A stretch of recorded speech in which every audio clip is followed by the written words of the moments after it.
Bonjour à tous. Vous avez été nombreux ces derniers jours à nous interpeller, interpeller la GPB sur cette situation de guerre. Effectivement, le 24 février, la Russie a décidé d'envahir l'Ukraine avec toutes ses conséquences effroyables, humaines. Donc je vous invite, et ça va s'afficher en bas de l'écran, de pouvoir répondre si vous avez de disponible un logement et aussi de faire des dons pour pouvoir venir en aide aux populations. Je pense que c'est la chose aujourd'hui la plus importante. Sur la situation économique et toutes les conséquences qu'il y a autour, je retiens deux chiffres. Le premier chiffre, c'est 30% et ensuite 43%. 30%, c'est le volume de ce premier exportateur qui est la Russie plus l'Ukraine en céréales. 30%, c'est le volume qui transite par la mer Noire. C'est 30%, c'est le volume d'échanges internationaux de céréales.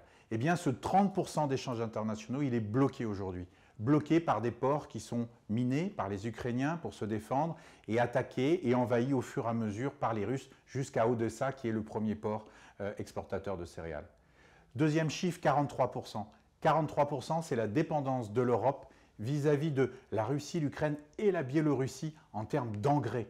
43% des engrais viennent de cette zone-là.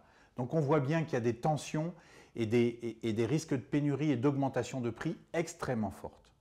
Voilà, je dirais en deux mots, la situation dans laquelle on se situe. Ces deux chiffres, 30% et 43%, vont avoir deux impacts et deux enjeux considérables.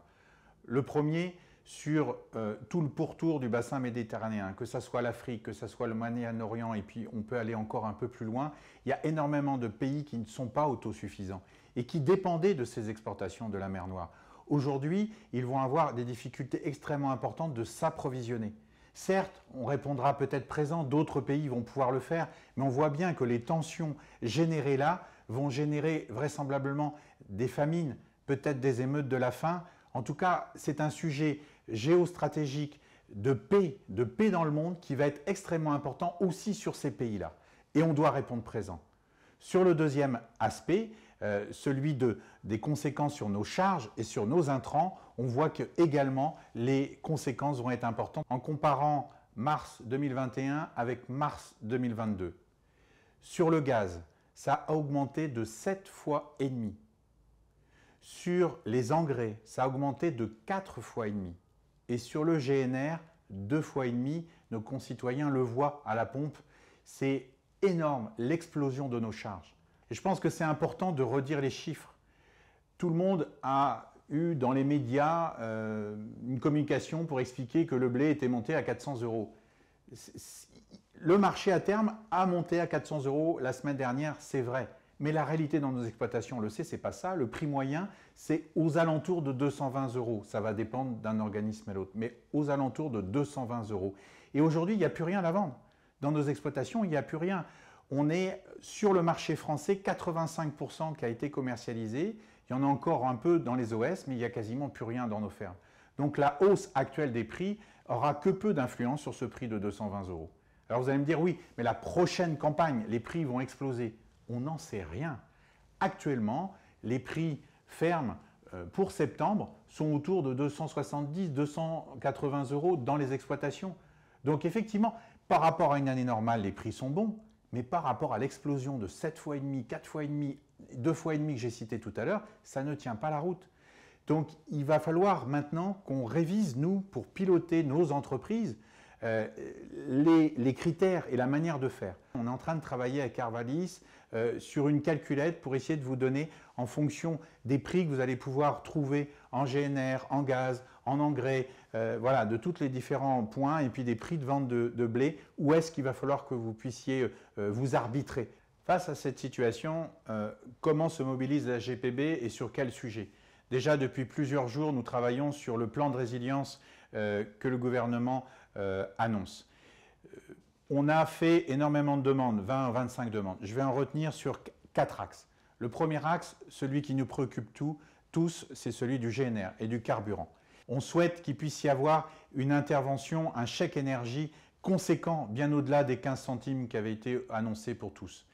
Voilà des enjeux extrêmement importants, mais aussi une mobilisation de l'État pour faire en sorte qu'il n'y ait aucune pénurie. À l'heure qu'il est, on nous dit que en fait c'est la même chose que pour le Covid avec des pâtes. une fausse pénurie créée par une panique que tout le monde a voulu faire des stocks? Peut-être. On a besoin de le vérifier. Il va falloir que dans les jours qui viennent, effectivement, on ne soit pas avec un délai de livraison de 8 jours, de 15 jours, de 3 semaines et avec des prix qui sont complètement fous. Donc là-dessus, on attend l'État et son investissement extrêmement fort. Le deuxième enjeu, c'est celui des engrais. On a vu le prix des engrais exploser, 400, 800, 1200 € la tonne, des choses complètement hallucinantes.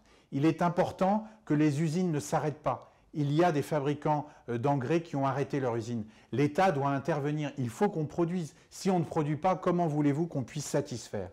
Par rapport à ces engrais, ça fait déjà 1 an et demi qu'à la GPB, on demande que l'Europe enlève les taxes aux frontières, puisque oui, l'Europe met des taxes aux frontières qui fait monter les prix artificiellement. Il faut une action immédiate de la part de l'Europe et de l'État français pour enlever ces taxations.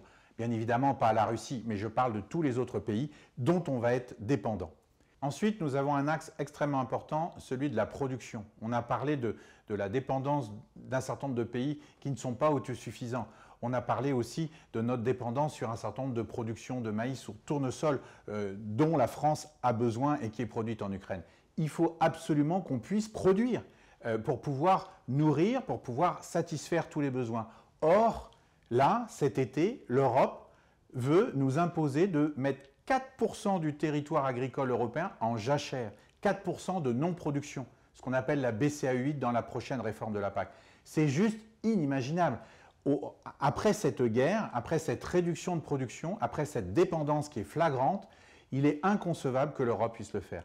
On souhaite qu'on rajoute, pas qu'on retranche, mais qu'on rajoute aux enjeux du Farm to Fork et du Green Deal la souveraineté alimentaire, notre capacité de production. Évidemment, les enjeux climatiques sont des enjeux importants qu'il nous faut répondre, mais il faut qu'on puisse produire. Le dernier axe, il y en a bien d'autres, mais celui que je voulais insister là, c'est la situation de l'élevage. La situation de l'élevage est dramatique. Les éleveurs de porcs, les éleveurs de volailles, de viande blanche, aujourd'hui sont dans une situation inextricable avec une envolée du prix de l'alimentation du bétail et un prix de vente qui ne bouge pas. Il est important qu'on puisse être solidaires tous. D'abord l'État. L'État a mis en place une loi qu'on appelle Egalim 2. Il est capital que ça s'applique et que les GMS puissent répercuter effectivement cette hausse du coût de production. Deuxièmement, il est important aussi que l'État puisse, comme on a demandé un chèque énergie, qu'il puisse y avoir aussi un chèque sur la fabrication d'alimentation du bétail. Il est important que ce coût de fabrication puisse être pris en charge de façon à baisser le prix de l'alimentation du bétail. De notre côté, on a déjà depuis plusieurs semaines avec les autres associations spécialisées au sein de la FNSEA, j'ai pu m'investir pour essayer de remettre sur la table un vieux sujet qui est capital. On le voit aujourd'hui, celui de la contractualisation pluriannuelle entre producteurs de grandes cultures et éleveurs, de façon à avoir une stabilité, un lissage des prix. Je pense que c'est un sujet important qu'il nous faut travailler. De cette guerre, de cette crise, moi j'appelle d'abord à la solidarité. Qu'on soit tous solidaires vis-à-vis des Ukrainiens tout d'abord. Donc va s'afficher en bas de l'écran le lieu pour répertorier tous ceux qui ont des offres de logement possibles à offrir, et puis aussi des dons de façon à pouvoir soutenir ce peuple en détresse. Le deuxième point, c'est que vous voyez, les événements bougent toutes les heures, tous les jours. Là, on va avoir un plan de résilience, il y aura un premier train de mesures. On reviendra dès que nécessaire et dès que possible pour vous donner justement ces éléments, pour vous aider à mieux appréhender cette situation. On va essayer d'être vraiment réactif au fur et à mesure des jours et des semaines qui viennent et être à votre service et être à votre écoute pour mieux pouvoir vous aider dans la gestion de vos entreprises. Merci à tous.